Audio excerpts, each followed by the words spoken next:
So, Dr. Jared Bunch, athletes are supposed to be at the peak of their personal health, yet they come in with symptoms such as dizziness, difficulty breathing, or fainting.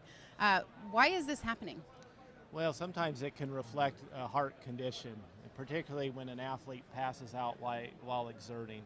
That's always a very worrisome sign for us. And so when somebody that's pushing it, whether they think it's dehydration or something else, if they pass out, we want to see them, and it could reflect a heart condition that could be dangerous.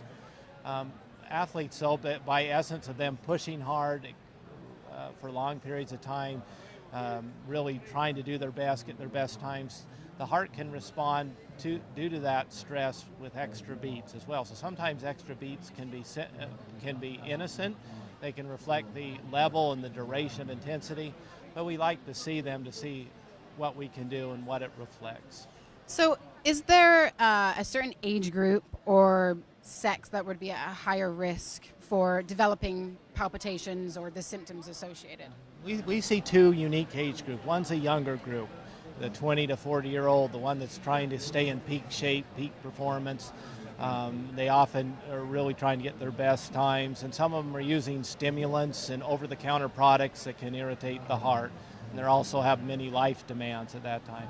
Those are often extra beats and skipping of their heart, and then there's a second group, an older group, in the 40 to 60-year-old range that have had years of athletic performance and training. And those, it's not uncommon that it's atrial fibrillation, and it's critical we identify that because that rhythm can cause stroke.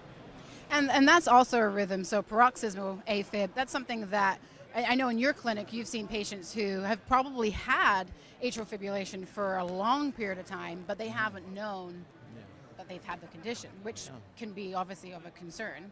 Well, 30% of people may not feel their symptoms. Our athletes are unique because they're using lots of wearable devices to monitor themselves and their body, so they're picking it up early.